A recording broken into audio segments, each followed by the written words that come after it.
Hey, welcome back everyone. It is now January 12th of 2022, and ever since the very end of The Mandalorian Season 2 as well as The Bad Batch, a lot of Star Wars fans out there have really been very intrigued about what George, John, and Dave have in store for the new Star Wars universe, and exactly how it's all really going to eventually evolve into something brand new that's really going to pretty much be a mixture of Star Wars legends and new original content that's being developed by, of course, George, John, and Dave.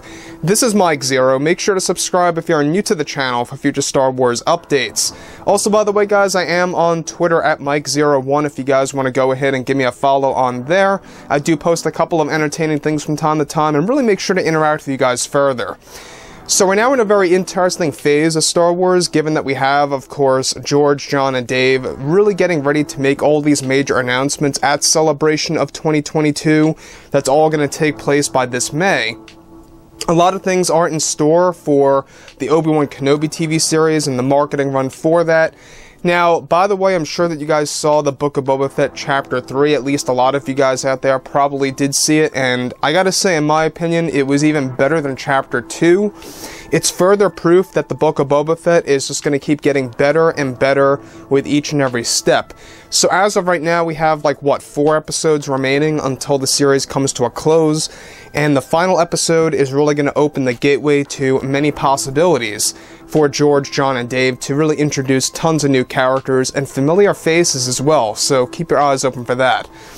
Now, on top of all of this, what's even all the more intriguing has everything to do with actress Gina Carano. Now, we all know what happened to Gina Carano about 1 year ago. It's almost been 1 year. Can you believe that? Time just flies.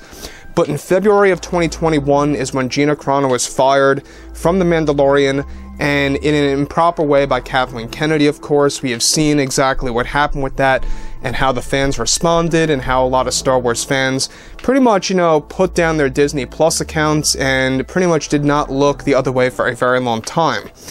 So, on top of all of this, what's really intriguing is that now that both Disney and Lucasfilm are prepared to make tons of new announcements at Star Wars Celebration for new TV shows and movies as well as Star Wars lore in the forms of books and video games, Disney CEO Bob Chapek and creators Favreau, Filoni, and Lucas have big plans in store for the Star Wars fandom that is going to go beyond expectations. However, it's noted that recently actress Gina Carano engaged in an interview where she was able to talk more about her experience over at Lucasfilm during her time working on The Mandalorian. Now, Gina Carano went on to state that one thing I never really fully mentioned, was Kathleen Kennedy many times never really wanted me to portray Cara Dune, after Jon Favreau and Dave Filoni had already cast me and chosen me for the role. There was something about my way of acting that Miss Kennedy believed that I was acting too tough on screen, or as coming off as playing myself on screen. Kathy never also really liked the fact that John and Dave had modeled Cara Dune after my appearance. Kennedy believed that the character should have been undone even midway through production in order to actually completely change the character at its level. So, the thing that Gina is saying here is that basically Kathleen Kennedy had a problem with Cara Dune being based off of Gina's appearance and how she wanted to actually get rid of that character midway through production of Mando Season 1. Now, this once again kind of opens your eyes a bit more and makes you realize exactly what kind of person Kathleen Kennedy really is and exactly what she's been trying to do for the past number of years. And that really seems like that it's all about deconstructing the Star Wars fans and the overall franchise at its heart.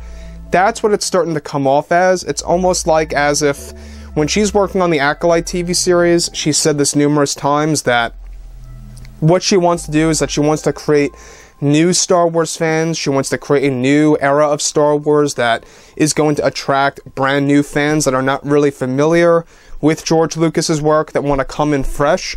That's what Kathleen Kennedy is trying to do with the Acolyte TV series. So that kind of gives you a little great example of exactly what she was doing with Gina as well. Now, further, Gina goes on to state that I remember vividly that at one point Kennedy wanted Cara Dune to have a helmet on the entire time to hide my face after she was not pleased with my acting and felt that the helmet would completely compensate for the character entirely and experienced by the audience.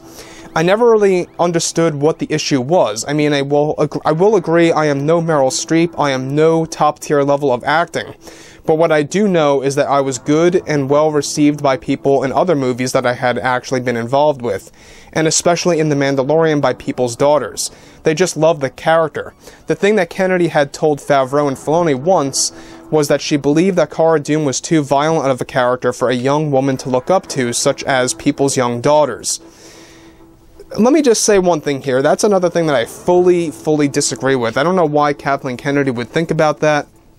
Think that Cara Dune is too violent for people's young daughters. I feel that that is, once again, kind of falling into the hypocrite card. She gets into that in just a second. I'll get into that. But the thing about all of this is that everything related to Gina Carano as an actress, alright? We already know that John and Dave completely were very inspired from her past work in Fast and Furious, for other movies out there that she has worked on, and especially in her career as a fighter. That's exactly why they pulled the rein for the character of Cara Dune. They really wanted to experiment with an actress like that really had that fighting background, and that's why the character was so well done, at least in my book, is because you had that authenticity about it. She did pretty much all of her stunts, and that's another thing, is that Kathleen Kennedy didn't really want Cara Dune to do her own stunts, or should I say Gina Carano to do her own stunts as Cara Dune. So that's another eye-opener there as well. So, moving on, she goes on to say that this is the thing that really left me pulling my hair out of my head. It came off as being a hypocrite because Kennedy specifically had asked Favreau to bring in a strong female character, portrayed by a strong female actress, and that's what the role was and who it was played by. Me. Now, for some reason, my type of strength was not Kathy's cup of tea, and it just created issues on set for quite a while that I never really bothered to talk about for quite a long time. Another thing that really caught me off guard was the fact that we were supposed to have scenes with Luke Skywalker in Season 1.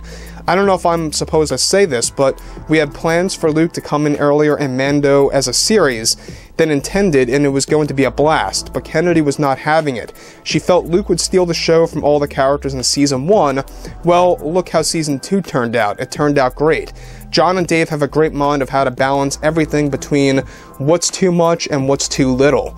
So, what Gina was able to say here is quite an experience to kind of make us fully understand exactly what kind of happens behind the scenes many times throughout, you know, all these different projects. Now, this project in particular, when it came down to Season 1 of Mando and how it eventually led into Season 2, and how Gina Carano was able to kind of give us a better angle of things, the fact that, number one, Kathleen Kennedy did not want her to show her face. Basically, she did not want Gina Carano's face to be seen at some point in time midway through production of Mando Season 1, and that she wanted to eventually have her face covered with a helmet.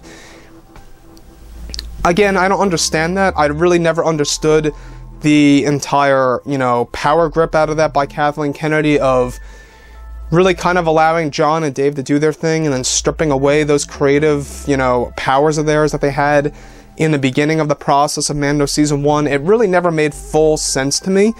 But here we are, you know, it is the beginning of 2022. Things are looking bright now with Kathleen Kennedy no longer having that creative power, which is great, and that's awesome news, I must add.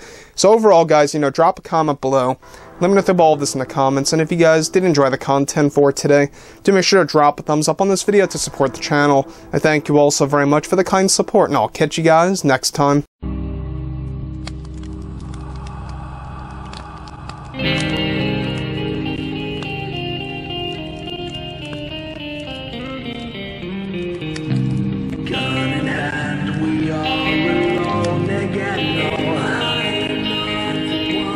From night to moon, we hear them moans again.